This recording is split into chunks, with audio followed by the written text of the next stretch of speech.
But yeah, when my papa married his second wife, we're on part 4 now.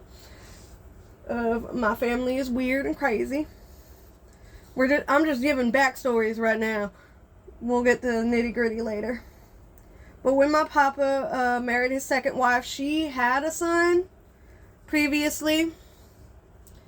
I don't remember what happened with that daddy. I don't know. I think he probably just ran off or something. Didn't want to be a daddy. But she had a son that became my brother's stepson. I remember him really well because he was the first person I have a memory of calling me pretty.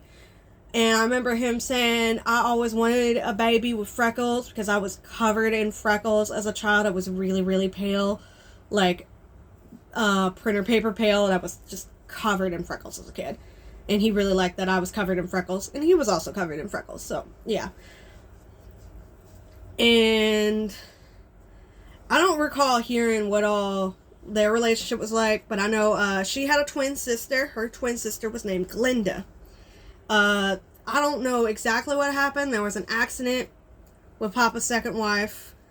Not the second wife, but with Aunt Glinda, there was an accident. Papa's second wife was a twin, and her twin sister was Glinda.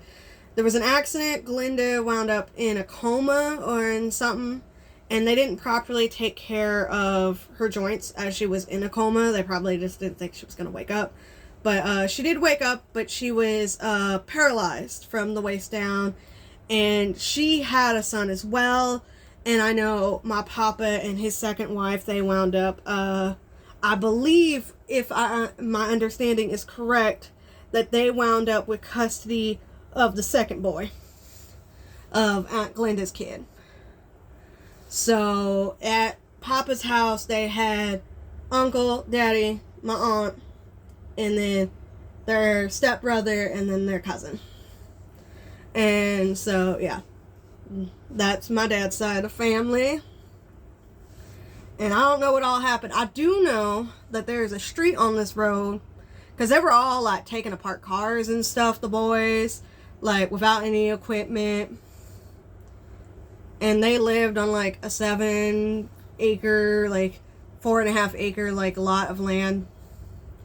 And they had like a well at one point that wasn't doing what it was supposed to do. That one's a funny story. I'll get to that because it's going to take more than what time I've got left. But yeah, so they had 5 kids in this one house that had 3 or 4 bedrooms.